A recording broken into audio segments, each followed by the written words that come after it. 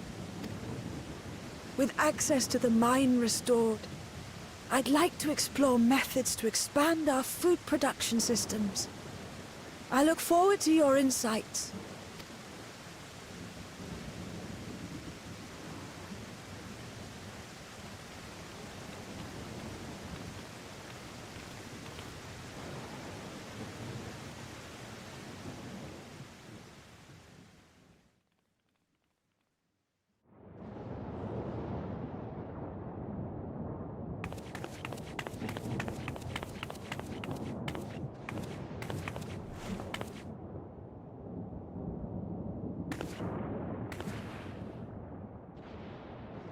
Oh, my poor heart. I only meant to steal a glimpse while we were in the area. But our eyes definitely met, didn't they? Oh, that's not ideal. Such fearsome instincts to perceive me as a threat in an instant. But I shouldn't be surprised.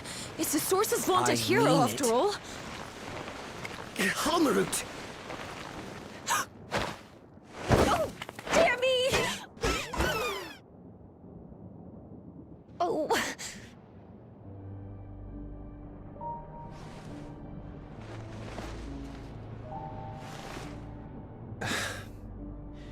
One need hardly be the Warrior of Light to notice you. As if the horns and scales weren't enough, you insist upon dressing for another century. Those clothes must be as old as I am. Where is your robe?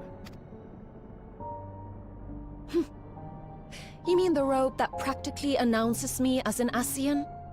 Not that I don't intend to reveal that detail, but it will be at a time of my choosing.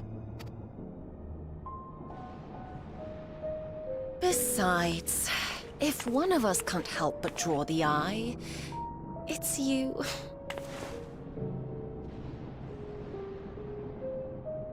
Oh, Calyx, how you've grown. Smaller, that is. And surprisingly cute-ish. Put me down.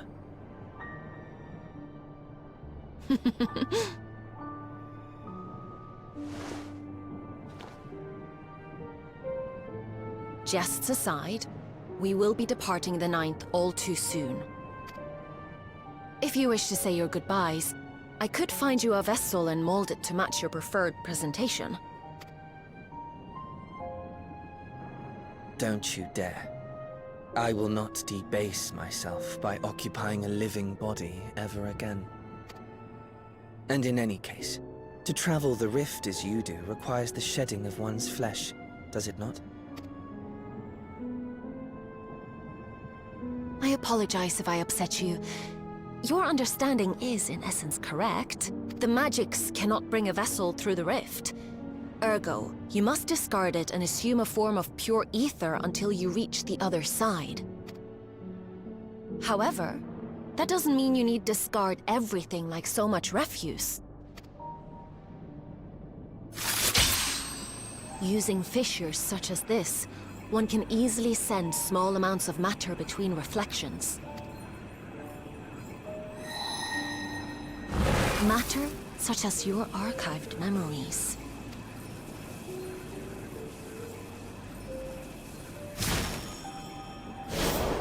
All the more reason to remain as I am.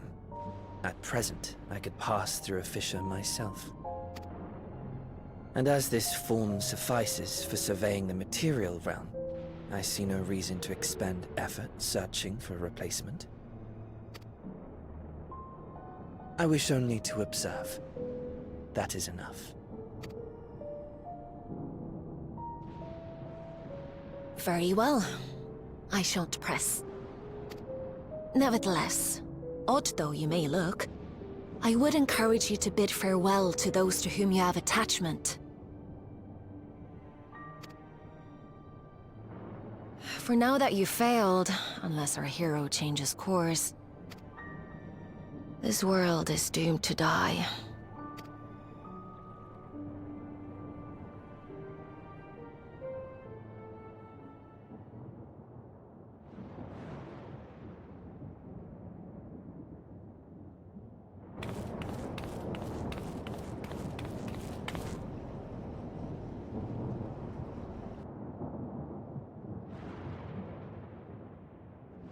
I had hoped to banish death from their lives.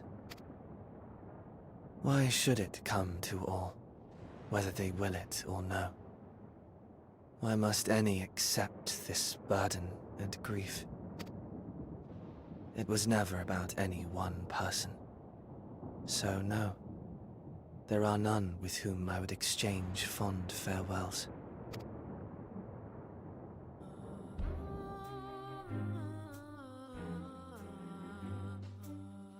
But so long as mankind yet survives, I can hold fast to my faith.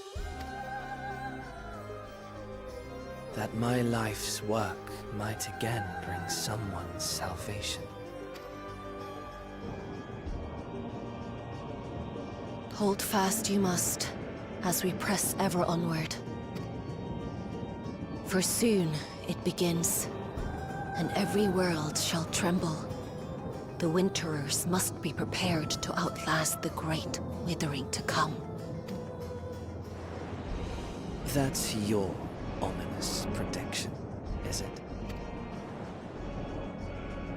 No, it's nature's proclamation. Can't you hear it? It echoes in the silence, left by the will of the star.